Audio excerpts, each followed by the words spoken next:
በታሪካዊ ጠላቶች አጀንዳ በሚመሩ ኃይሎች የክህደት ጥቃት ተሰንዝሮባት የነበረችው የደብረ ታቦር ከተማ በአሁኑ ወቅት ወደ መደበኛ የሰላም ሁኔታ መመለሷን የከተማዋ አስተዳደር አስታወቀ። ጽንፈኛ ቡድኑን ወደ መጣበት ለመመለስ ማህበረሰቡና መላው የጸጥታ አካላት ላሳዩት የተቀናጀ ተግባር የከተማዋ ከንቲባ ደሴ መኮንን ምስጋና አቅርበዋል። ዝርዝሩ ቀጥሎ ይቀርባል።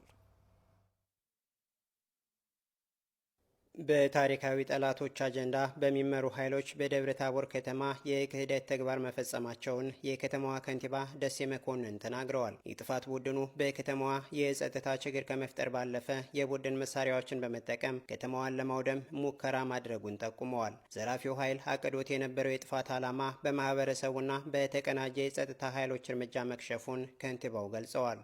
በዲሽቃ በሞርተር በተለያየ የጦር መሳሪያዎች ከተማችን ውስጥ ለማናወጥና ከተማችን ለመያዝ አቅዶ የመጣበት ሁኔታ ነው ያለ።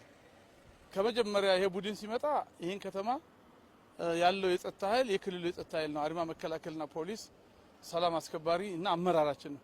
ይሄን በቀላሉ በዚህ ማጥቃት ይቻላል፣ ከተማውን እስከ 3 ሰዓት መቆጣጠር እንችላለን በሚል 12 ሰዓት ውጊያ ከፍቶ እስከ 3 ሰዓት ተቆጣጥሮ መግለጫ ለመስጠት አስቦበት የመጣ ቡድን ነው።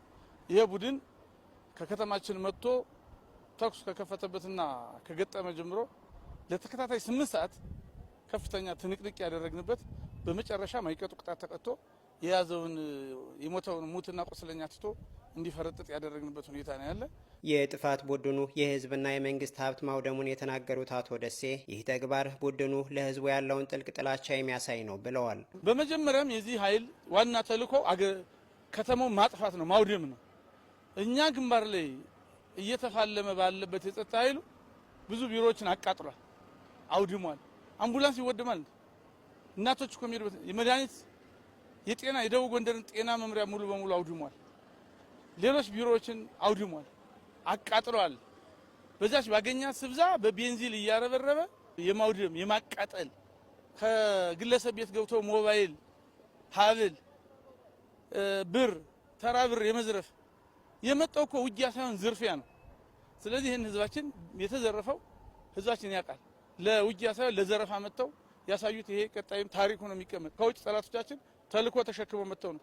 ህወሓት እኮ በ82 በነበረው ቂም እስካሁን ድረስ ደብረ ታቦርን በልማት ወደ ኋላ ለማስቀረት ያደረገው ጥረት አሁንም ደግሞ የእሱ ፈረሶች መጥተው ቀሪውን የሱን ዓላማ ለማሳካት ሲሉ የሰሩት ስራ።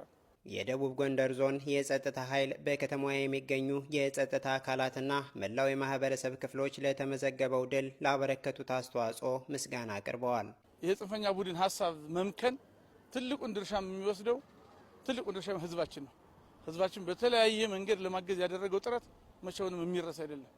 በእርግጥ የደብረ ታቦር ህዝብ ከድሮ ከ82 የህወሓት ጦርነት ጀምሮ ህወሓትን አሳፍሮ የመለሰ በባለፈውም የሰሜኑ ጦርነት ህወሓት የትም ቦታ መጥቶ ደብረ ታቦር አካባቢ ሲደርስ ከደብረ ታቦር በቅርብ ርቀት ተመልሶ የሄደበት ዛሬም ቢሆን የህወሓትና የነሻቢያን ተልኮ ይዞ መጥቶ ደብረ ታቦርን ለማፍረስ ደብረ ታቦርን ካፈረስኩ ክልሉን በቀላሉ ማፍረስ እችላለሁ ብሎ ከትግራይ ከ27 የጋማ ከብት በላይ ግባት ጭኖ መጥቶ ከተማው ላይ የትንኮሳ የፈጸመው ቡድን አፍሮ እንዲመለስ ተደርጓል። ለዚህ ለከተማችን ህዝብ ለከተማችን አይመልሰኝም፣ ይሄ ሊያቆመኝ አይችልም፣ አንድ ሳም እኔ ጋር አይዋጋም ላለው የከተማችን የጸጥታ መዋቅር እንዲሁም ደግሞ ከፍተኛ እገዛ ላደረገልን ለክልሉ መንግስትና የፌደራል መከላከያ ሚኒስቴር ከፍተኛ የሆነ ምስጋና አለኝ በደብረ ታቦር ከተማ ህዝብ ስም። ከተማው በአሁኑ ሰዓት ወደ ነበረ ሰላሙ መመለሱን የተናገሩት ከንቲባው የህወሓት ተላላኪዎች ህልም መቼም ቢሆን እንደማይሳካም በአጽንኦት ተናግረዋል።